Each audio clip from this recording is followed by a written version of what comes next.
Blake Lively has just dropped her lawsuit against Justin Baldoni after mounting evidence completely unraveled her story. Anyway, as I said, today is the big day of Blake Lively's deposition. Legal filings revealed that Blake lacked any solid evidence to back her allegations. Even her own public remarks contradicted her stance and raised red flags. Now, it's become painfully obvious to everyone that the truth was never really on her side. Saying that it was because of the smear campaign that she did to herself. For months, she's been putting on a courtroom performance, jumping from headlines to interviews, shaping herself into the misunderstood heroine. But the illusion is fading fast. Her entire case is falling apart faster than her publicist can. Post another motivational quote. This has gone from legal drama to full-on soap opera, and people are watching with popcorn in hand. She also said that she never wanted to go public with this information, meaning that she's contradicting herself when she said that Baldoni was a danger. Her deposition is finally scheduled. That could be the one moment Blake will have to face tough questions without hiding behind red carpet smiles and heavily edited social media posts. But given her history of dodging commitments, no one's betting on her showing up. This is, after all, the same woman who abandoned an entire film set, citing everything from parenting duties to vague health excuses. She never believed that. And what she's saying now, that she got all this support from other victims when her experience wasn't that bad and she never wanted to go public with it. Fans have had enough. Blake's story keeps changing like a bad script rewrite. First, she cries foul, then casually shrugs off the seriousness of her own accusations. And then there's Ryan Reynolds, her husband, stepping in like a PR fireman, except he's only made the blaze worse. His attempts to protect their image have only fueled public skepticism. And that put Ryan Reynolds in big trouble with his statement. Let's not forget Ryan's infamous outburst at the Deadpool and Wolverine premiere in July 2024. In front of cameras, his flashing lights, and a star-studded crowd, he flat-out accused Justin Baldoni of being a predator. Remember, Ryan Reynolds came out and called Justin Baldoni a predator? Yes, a predator. Not whispered in a private email, not murmured in court documents, but loudly, publicly, as if truth and libel were the same thing, in his fallback defense. Freedom of speech, as if character assassination is just part of his quirky sense of humor. Said that the smear campaign was much worse than the actually alleged SH. And here's where it takes a turn. Blake herself later. It's admitted in an interview that the entire incident wasn't really that serious. Let that contradiction sink in. One minute she's the wronged woman, the next she's minimizing it. Ryan's making wild claims while Blake's backpedaling, and the internet's collectively confused by the whole show. He said that he could say that because it was freedom of speech and he believed him to be a predator. Meanwhile, Baldoni's representation at WME reportedly cut ties with him right after Ryan's public attack. Think that's coincidence? Not quite.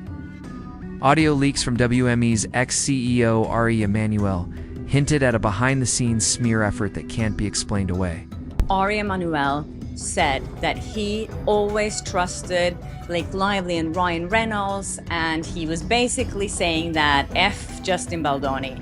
Emanuel candidly admitted he put more stock in Blake and Ryan's story than Baldoni's, which is baffling considering the shaky timeline and contradictions in Blake's own statements.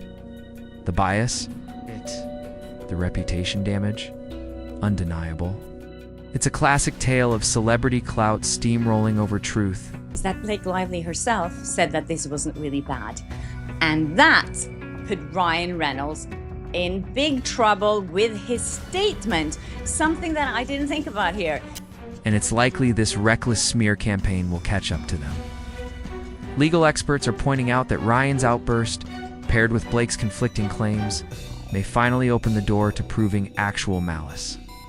That's the jackpotted defamation law.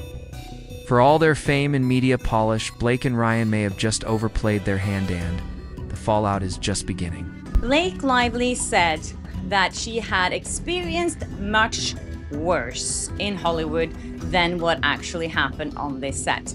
Now let's take it back to Blake Lively's so-called empowerment. Moment the grand speech she gave at the 2018 Met Gala, dressed head to toe in a couture gown and dripping in borrowed diamonds, she stood under the spotlight declaring that no man would ever shape her identity. The crowd cheered, flashbulbs lit up, and Blake soaked up the applause like she was some kind of modern-day warrior for women's rights. But looking at things now, the irony is almost cinematic. Same woman who preached about independence is now ducking behind flimsy harassment claims every time her career hits turbulence. It's like a low-budget drama where every twist is more unbelievable than the last only, instead of cliffhangers. We get courtroom plot twists. Turn her empowerment branding. It's thinner than the gloss on a tabloid cover, the moment her film underperformed. The victim narrative suddenly kicked in. Why accept accountability for professional setbacks when you can cry harassment and hope the media glosses over the inconsistencies? And let's talk about the contradiction in her feminist persona. This whole legal saga operated entirely by powerful men. And her loudest defender through all this chaos, her husband, Ryan Reynolds, who's been taking public shots at Justin. Baldoni, like this is some high school rivalry. So much for the I don't need a man routine now. It's Ryan, take him down for me. Honestly, it would be funny if it weren't so transparently manipulative. But it also reveals something more serious. Ryan's reckless disregard for the facts. Fans and critics alike aren't buying the performance anymore.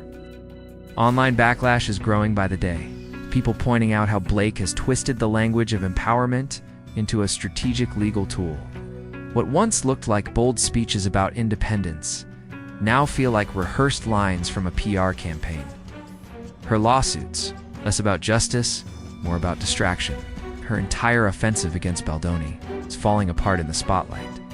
Blake's trying to play both roles, victim when it suits her, and puppet master when things get exposed, while relying on her husband to run interference. It's a carefully crafted illusion built on misdirection and contradictions.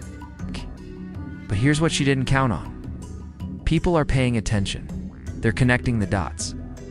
And the glamorous image she worked so hard to create is finally starting to unravel, one contradiction at a time. Proves that Ryan Reynolds acted with reckless disregard of the truth. With each impulsive statement, every inconsistent claim, and all the bizarre courtroom antics, Blake Lively keeps confirming one uncomfortable truth: no, one's doing more damage to her credibility than she is. She's practically leading the charge in unraveling her own reputation, one misguided move at a time. Let's look at the catastrophe currently unfolding in real time. Her discovery phase. That's right, the legal step where she's supposed to provide solid proof for the explosive allegations she's been shouting from the rooftops. And yet, Blake has shown up with nothing. No emails, no messages, not even a vague receipt. It's just dramatic accusations paired with a whole lot of silence.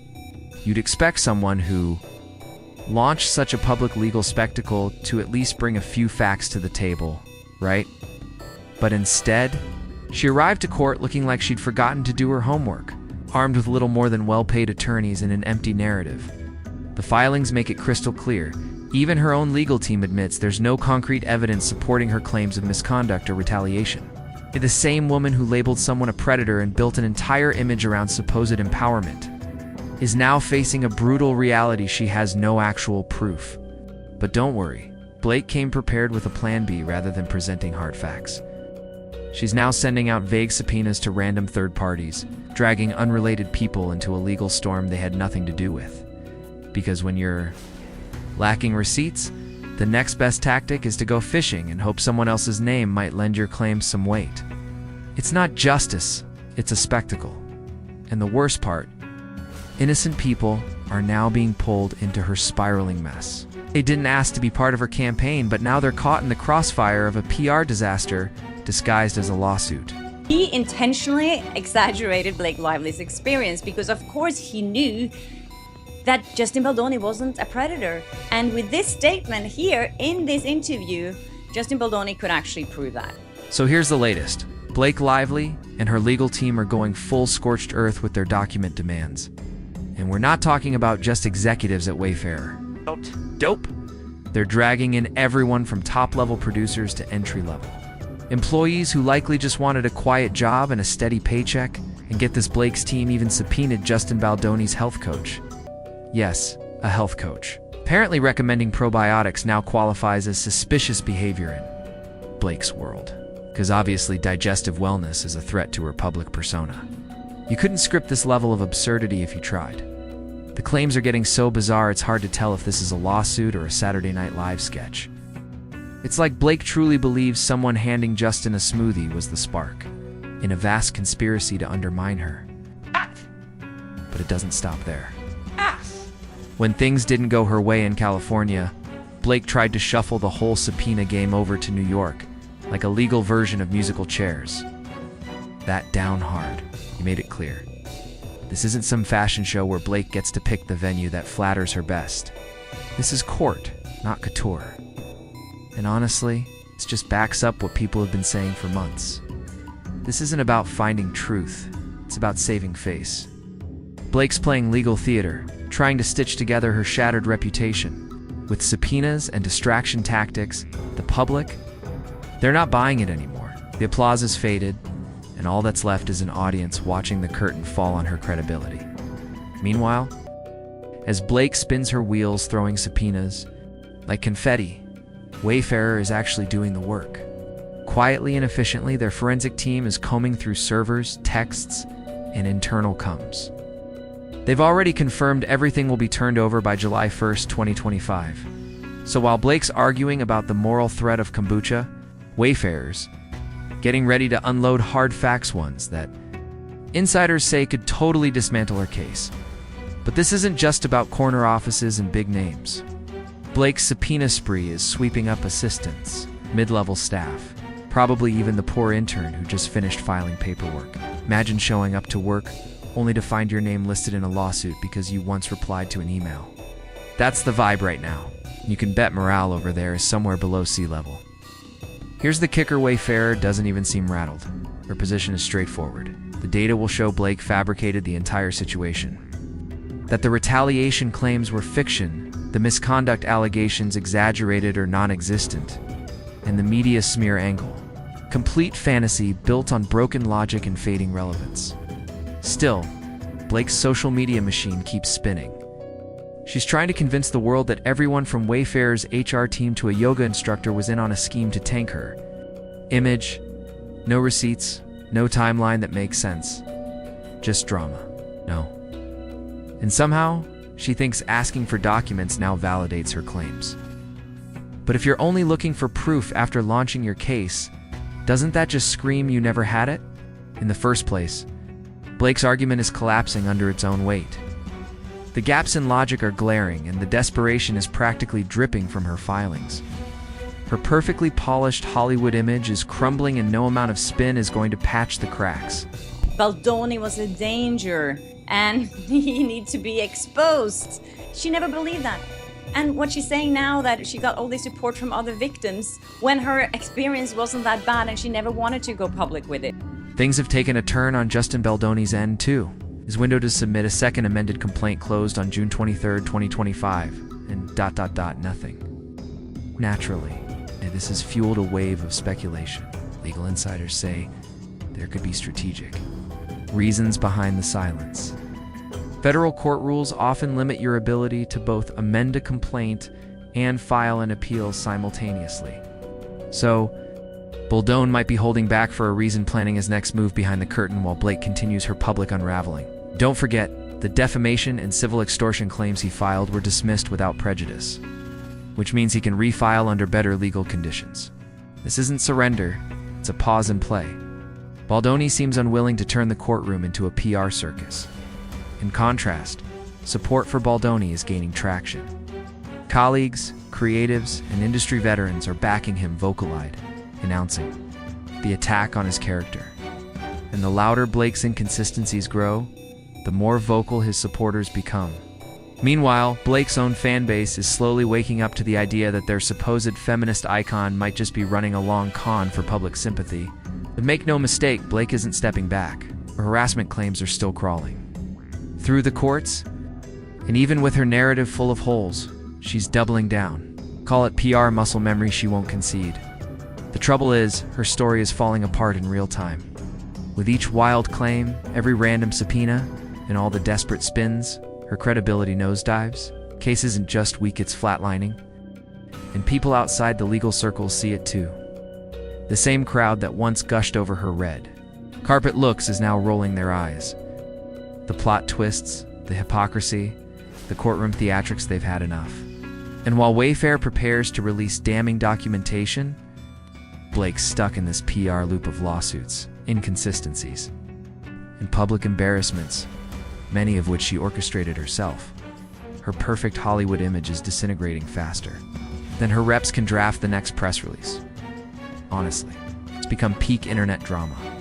And this time, the spotlight's on Blake, but for all the wrong reasons. Take Megan Twohey's New York Times podcast, for instance. It should have been a slam dunk, a cozy little echo chamber for Blake's pity narrative. Instead, it imploded. Rather than bolstering her story, Megan dismantled it with ease. She called out what a lot of people were already thinking. This isn't some catastrophic Hollywood scandal. It's an inflated mess of creative disagreements. Egos clashed. Blake didn't get her way. Now, she's repackaging basic on-set tension into an epic harassment saga. But wait, Blake's subpoena sweep is even messier. She's not just going after execs, she's roping in assistants, interns, maybe even the guy who makes the coffee. None of these people have the legal firepower to go toe-to-toe with her team. Yet here they are, trapped in her legal storm. Pictures showing up to your 9to-5 only to learn Blake Lively suing your employer and dragging your name into it. Morale must be sky-high. Meanwhile, Wayfair's not blinking. They're calmly complying with court orders and prepping an avalanche of digital evidence, texts, emails, server data. It's all being compiled for a massive production drop. July 1st, 2025. While Blake spins tales about shadowy Instagram ops and probiotic conspiracies, Wayfair is preparing to bury her claims under cold, hard data. And here's the kickereth. You're demanding evidence to prove your case? Doesn't that scream you didn't have it to begin with? Her entire timeline is a mess. Her logic's collapsing under scrutiny, and it reeks of panic from a celebrity watching her throne crumble. And let's not forget, Baldoni's deadline might have passed. But that doesn't mean he's out. He's likely waiting for the perfect moment to refile. Remember, his dismissed claims can still be revived, so don't expect this to stay quiet for long. Meanwhile, his supporters are louder than ever, calling out the smear tactics and standing firmly by his side. Unlike Blake, who's beginning to lose even her most devoted defenders, her accusations linger, sure, but she's now caught in her own web. Each media stunt makes her look more desperate, and each legal twist digs the hole deeper. Even casual observers have started tuning out her script. The courtroom drama has become exhausting and predictable, and Wayfair, they're holding the receipts. While Blake rants about Instagram sabotage and PR warfare, the company's focus is simple. Prove she made the entire story up. That the retaliation angle? Fabricated. The misconduct claims? Groundless. The smear campaign? A fantasy dreamed up by someone clinging to relevance, her latest move. Arguing that Wayfair's production of evidence somehow proves her case. But if you need other people's emails to validate your claims, then you clearly didn't have the proof in the first place. Blake's entire narrative is breaking down. Her excuses don't line up. Her desperation's becoming transparent. So yes, things are quiet on Baldoni's end for now. But this isn't over. His legal options remain wide open. And while he's strategizing quietly, Blake's out here making noise, and not the good kind. Her legal drama is unraveling, and her public image is taking hit after hit. Blake Lively's fairy tale is falling apart in the record, in the press, and for all of us to watch. Subscribe for more updates as this saga keeps unfolding.